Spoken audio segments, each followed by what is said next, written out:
তরি, দেখ আকাশ কেমন কালো হয়ে আসছে। এত তাড়াতাড়ি আকাশের এই অবস্থা হলো। তোর বাবা সব ধান কেটে শেষ করতে পেরেছে কিনা কে জানে। তোর ছোট ভাইটাও তো গেছে তোর বাবার সাথে। যা, ওকে নিয়ে আয় তাড়াতাড়ি বাড়ি।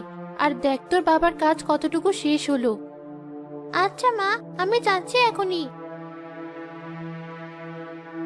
দাঁড়া, পথে যদি আবার বৃষ্টি নামে, এই ছাতাটা তোর সাথে নিয়ে যা। তাও, বৃষ্টি নামার আগেই ওদেরকে বাড়িতে নিয়ে আসতে হবে। তরি ছাতা নিয়ে গ্রামের মেঠো পথ ধরে বের হয়ে গেল। আকাশে তখনও মেঘ গর্জন করছিল, আর নদীতে বইছিল ঝড়ো বাতাস।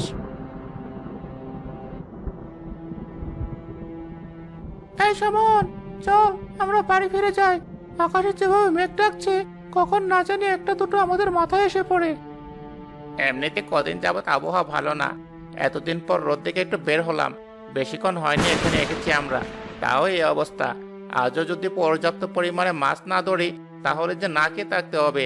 ঘরে বাজার বলতে কিচ্ছু নেই। আর কতক্ষণ এভাবে বসে থাকতে হবে তাহলে? মাছ তো এতক্ষণে কয়েকটা ধরলাম আমরা। সব ছোট ছোট মাছ, এ কটা মাছ দিয়ে পোষাবে না। আরো কয়েকটা মাছ ধরতে হবে। তুই ভয় পাস না, বেশিক্ষণ লাগবে না। আচ্ছা, যা করে তুই তাড়াতাড়ি কর তাহলে। আমার খুব ভয় করছে। কিভাবে করবো আমরা তাড়াতাড়ি কাজ? তুই আমাকে কোনো সাহায্য না করে আমার গাছ ধরে বসে থাকলে। আচ্ছা আচ্ছা, করছি তোকে সাহায্য। বল আমাকে কি করতে হবে। আগে তোর মুখটা একটু বন্ধ কর। তোর কথা শুনে এতক্ষণে বোধহয় সব কটা মাছ পালিয়ে গেছে। আচ্ছা, আমি এখন চুপ করছি। তুই রাগিস না আমার কথায়। তাড়াতাড়ি মাছ ধরা শেষ করে এখান থেকে বিদায় হতে পারলেই বাঁচি।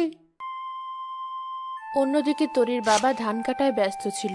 তার সাথে আরো কয়েকজন কৃষক শেষ মুহূর্তে তাদের ধান রক্ষা করার জন্য দ্রুত হাত চালাচ্ছিল। বাবা, আমিও কাটি ধান তোমার সাথে।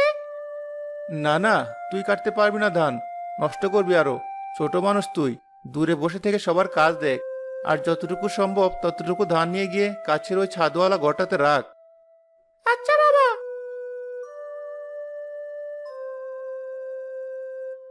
যাক, জোরে বৃষ্টি নামার আগে আমার ধান সব প্রায় কাটা শেষ। তোমার কি খবর ভাই? আমার খবর খুব খারাপ ভাই। তুমি তাও লোকজন নিয়ে সব কেটে শেষ করতে পেরেছো, কিন্তু আমি একা মানুষ হয়ে বিপদে পড়েছি। ছোট মাঠ হলেও কেবল অর্ধেক কাটা শেষ হয়েছে আমার। এ তো খুব খারাপ সংবাদ। হাতে সময়ও বেশি নেই। আমার লোকগুলো কেবল কাজ শেষ করে একটু জিরোচ্ছে। ঠিক আছে, সমস্যা নেই। ওদেরকে বলছি তোমাকে সাহায্য করার জন্য। এই, তোমরা চলে এসো। এ কি করছো? তোমার টাকা দিয়ে ভাড়া করা লোকদের আমার